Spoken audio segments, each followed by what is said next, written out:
ಇದೇ ರೀತಿ ರಾಜ್ಯ ಸರ್ಕಾರ ಕೂಡ ಎಷ್ಟೋ ಕಂಪನಿಗಳನ್ನ, ಎಂಟರ್ಪ್ರೈಸಸ್ ಗಳನ್ನ, ನಿಗಮ ಮಂಡಳಿಗಳನ್ನ ಮಾರ್ತಾ ಇದೆ. ಇದು ಗಮನದಲ್ಲಿ ಇಟ್ಟುಕೊಳ್ಳಬೇಕಂತ.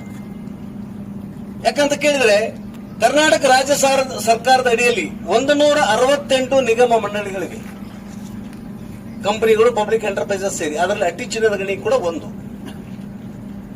ಸೊ ಲಾಸ್ ನಲ್ಲಿ ಇದ್ರೆ ಅದನ್ನ ಹೆಂಗೆ ಆಕ್ಚುಲಿ ಲಾಭಕ್ಕೆ ತರಬೇಕಂತ ಸರ್ಕಾರ ಯೋಚನೆ ಮಾಡ್ತಿಲ್ಲ. ಆದಷ್ಟು ಪ್ರೈವೇಟ್ನವರಿಗೆ ವರ್ಕ್ನೇ ಕಾಂಟ್ರಾಕ್ಟ್ ಕೊಡ್ತಾರೆ. ಸೊ ಒಂದು ಪಾರ್ಟ್ ವೈಸ್ ಪಾರ್ಟ್ ಕೊಡ್ತಾರೆ, ಆಮೇಲೆ ಪೂರ್ತಿ ಇಟ್ಟಿಗೆ ಟ್ರಾನ್ಸ್ಫರ್ ಮಾಡ್ತಾರೆ. ಈಗ ನಮ್ಮ ಅತಿ ಚಿನ್ನದ ಗಣಿ ಕೂಡ ಪರಿಸ್ಥಿತಿ ಅಂತದ್ದಿದೆ ಅಂತ ನಾವು ಆಲೋಚನೆ ಮಾಡಲೇಬೇಕಾಗಿದೆ. ಈ ನೋಡ್ಲಿಕ್ಕೆ ಆಕ್ಚುಲಿ ಪಬ್ಲಿಕ್ ಎಂಟರ್ಪ್ರೈಸಸ್ ಇದು ಸರ್ಕಾರಿ ಗಣಿ, ಆದ್ರೆ ಎಲ್ಲ ರಂಗದಲ್ಲಿ, ಕೆಲಸ ರಂಗ, ಕಾರ್ಮಿಕ ರಂಗದಲ್ಲಿ ಕೂಡ ಖಾಸಗೀಕರಣ ಮಾಡ್ತಾ ಇದ್ದಾರೆ, ಗುತ್ತಿಗೆ ತರ್ತಾ ಇದ್ದಾರೆ ಅಂತ.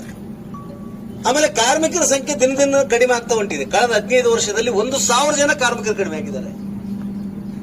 ಕಾರ್ಮಿಕರನ್ನು ಜಾಸ್ತಿ ಮಾಡೋದು ಹೇಗಂತ ಯಾರು ಮಾತಾಡ್ತಿಲ್ಲ. ಯಾಕೆ ಕಡಿಮೆ ಆದ್ರು?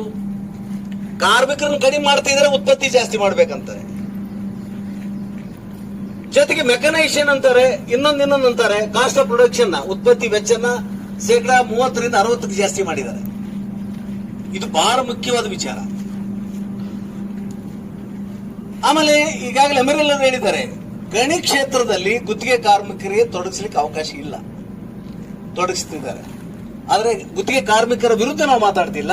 ಯಾವುದೇ ಕಾರಣಕ್ಕೂ ಗಣಿಯಲ್ಲಿ ಗುತ್ತಿಗೆ ಕಾರ್ಮಿಕರು ಇರಬಾರದು. ಅವ್ರು ರೆಗ್ಯುಲರೈಸ್ ಮಾಡಿ, ಖಾಲಿ ಹುದ್ದೆಗಳ ಅನೌನ್ಸ್ಮೆಂಟ್ ಮಾಡಿ, ರಿಕ್ರೂಟ್ಮೆಂಟ್ ಮಾಡಿ, ಮೆಡಿಕಲ್ ಅನ್ಫಿಟ್ ಆಗ್ಬೋದು, ಲ್ಯಾಂಡ್ ಲೂಸರ್ಸ್ ಆಗ್ಬೋದು, ಏನು ಹೊಸ ಇದಾಗ್ಬೋದು ಅಂತ. ಈ ಸಮಸ್ಯೆ ಏನಂದ್ರೆ ಆಕ್ಚುಲಿ ಈ ಗಣಿ ಇನ್ನು ಎಷ್ಟು ವರ್ಷ ಇರ್ಬೇಕು ಅನ್ನೋದ್ರ ಮೇಲೆ ನಾವು ವಿಚಾರ ಮಾಡಬೇಕಾಗಿದೆ. ಈ ಗಣಿ ನಮ್ದು 50 ವರ್ಷ ಇರ್ಬೇಕಾ, 100 ವರ್ಷ ಇರ್ಬೇಕಾ ಅಂತ.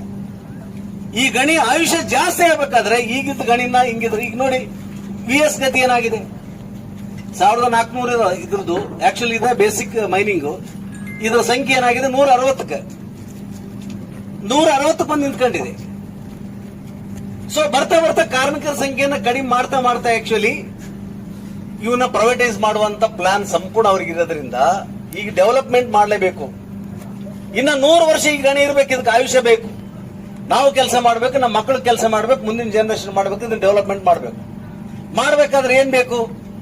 ಪ್ಲಾನ್ ಬೇಕು, ಪ್ಲಾನ್ ಜೊತೆಗೆ ಹಣ ಬೇಕು. ನಮ್ಮಲ್ಲಿ ಹಣ ಇತ್ತು ಅತಿ ಚಿನ್ನದ ಗಣಿಯಲ್ಲಿ. Reserve fund actually mining development ಸಲುವಾಗಿ ನಮ್ಮಲ್ಲಿ ಹಣ ಇತ್ತು.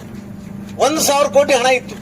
ಅದು ಬೇರೆ ಖರ್ಚು ಮಾಡಂಗಿಲ್ಲ, ಸಂಬಳ ಖರ್ಚು ಮಾಡಂಗಿಲ್ಲ, ಪರ್ಚೇಸಿಂಗ್ ಖರ್ಚು ಮಾಡಂಗಿಲ್ಲ, ರಿಸರ್ವ್ ಫಂಡ್ ಇತ್ತು. ಆದ್ರೆ ಈ ಪೀರಿಯಡ್ ಅಲ್ಲಿ, ಲಾಸ್ಟ್ ಪೀರಿಯಡ್ ಅಲ್ಲಿ ಆ ಹಣವನ್ನ ಡೈವರ್ಟ್ ಮಾಡಿದ್ರು. ಇದುವರೆಗೆ